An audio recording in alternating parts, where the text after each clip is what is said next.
Hello, welcome back. So today we have a Vauxhall Zafira A, which belongs to my dad. Funny enough. So I'm on my own driveway today because Dad came to visit us, and his complaint is that the hot air through his fan doesn't really get very hot. So straight away found one issue anyway. I'll show you. So this pipe here, the coolant line, is very, very hot. Bottom one, on the other hand, it's almost cold, and it doesn't feel like there's any water in it, weirdly. Even though when you pump it, you can definitely hear it coming through. So you've got a leak somewhere. We're going to test it in a minute with a pressure sensor, pressure tester. That's the word I was thinking of. So we'll have to see what's wrong. Otherwise, it could be the thermostat that is stuck, which I thought we had replaced this a while ago, but it doesn't really look like it's been replaced. So maybe it was mine that I replaced, because he's got the same car as mine.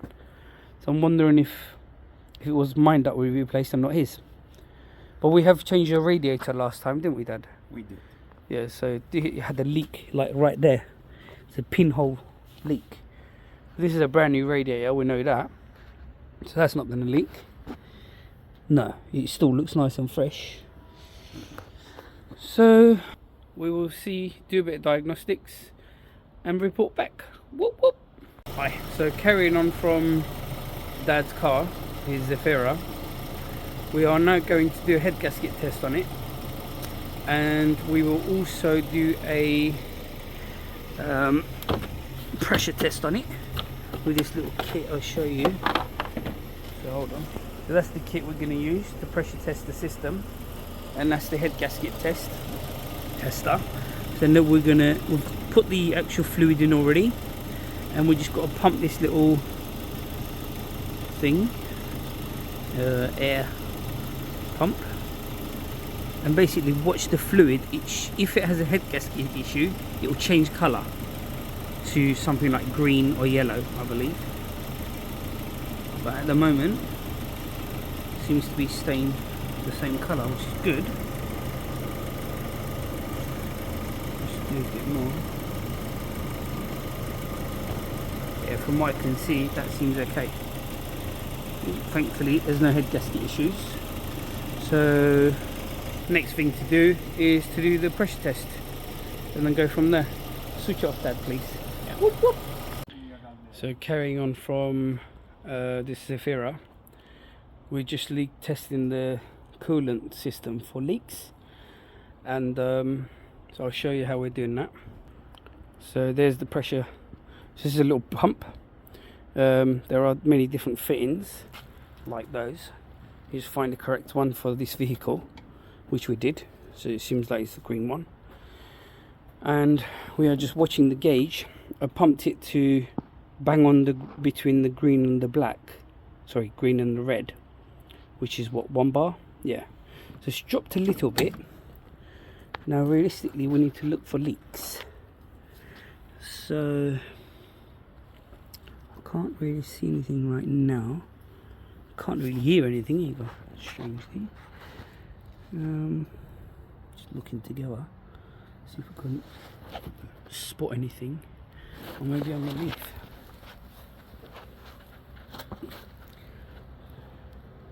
Don't see anything dripping really. Okay. Need to further investigate this really.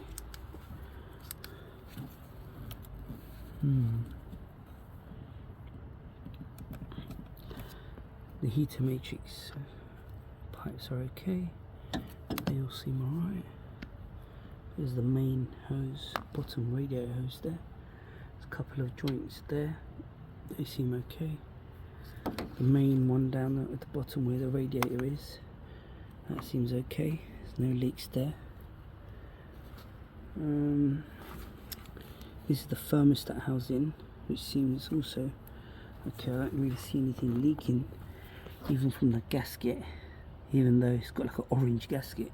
I'm pretty sure it's supposed to have a proper gasket, so that would need to be looked at some point. and probably replaced. That there seems okay too. Everything else is behind the inlet, really, behind the throttle body. So I will look and see if there is any other leaks, and come back to you. Whoop, whoop. So, right, we're carrying on from this vauxhall Zafira coolant issue, or I should say heating issue.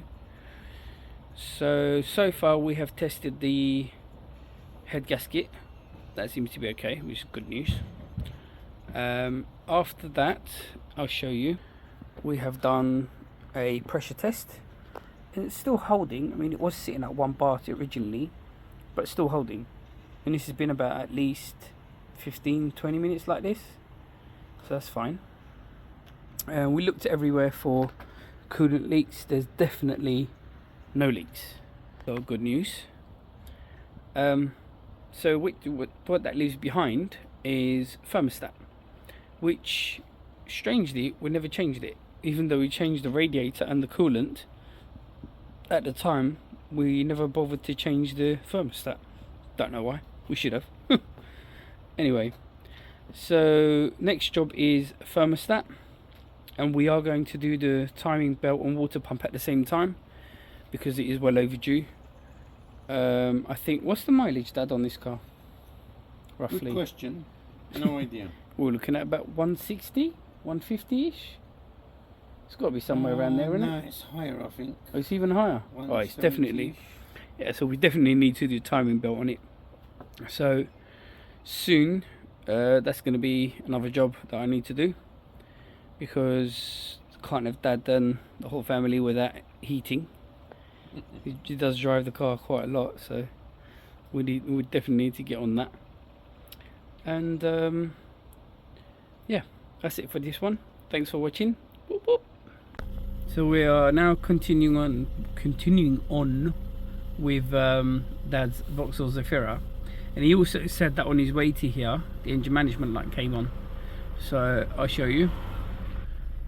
There's the engine management light on, and we are now using Autel to diagnose and find out what the issue actually is. So I'll run you through it, and you can see it's got a good battery, 14.18 volts. Hold on. Okay, right. Coding, decoding failed. Huh, okay. So we have to do a manual selection. It's 2004, isn't it? Yeah. So 2004 Zafira. Okay, here we go. Diagnosis. Let's auto scan it to find out if there is anything else. I think this does have a traction control, but there's no option to actually switch it off or on. It's just permanently there.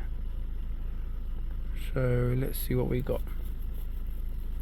Saying that, better switch off the engine. Running for no reason. That probably made it pause a little bit when I switched the. Here we go, it's carrying them back on. Okay. Definitely got a fault on the engine side.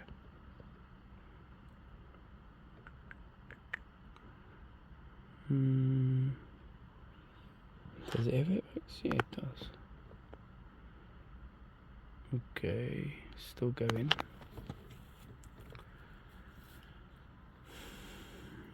It's a bit slower than expected. Let me just pause this.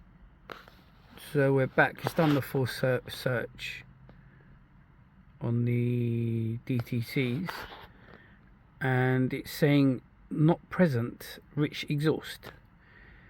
So it seems to me like it was there, but it ain't there. It's not even intermittent fault. It's literally not there. So that's very strange. But we will take a picture of that. Yep, done that now. So we will clear the fault code. Okay, that's gone now. And go back. So we've got another fault code here for anti-theft warning. We'll look at what that is.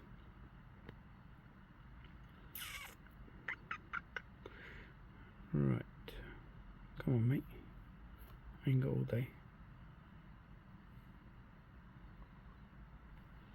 Taking his time.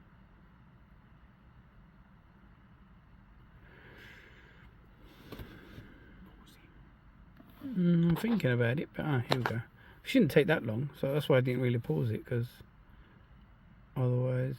Okay, so we have two codes, 121 and 124.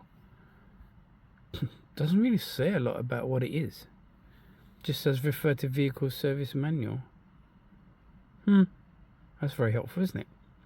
Alright, well, we'll take a picture of these as well, and then we will keep it for later. For now, we'll try and erase them. See if they do erase. One did, one didn't. Okay, we'll look into what that is later on. Off camera, we can see what it is.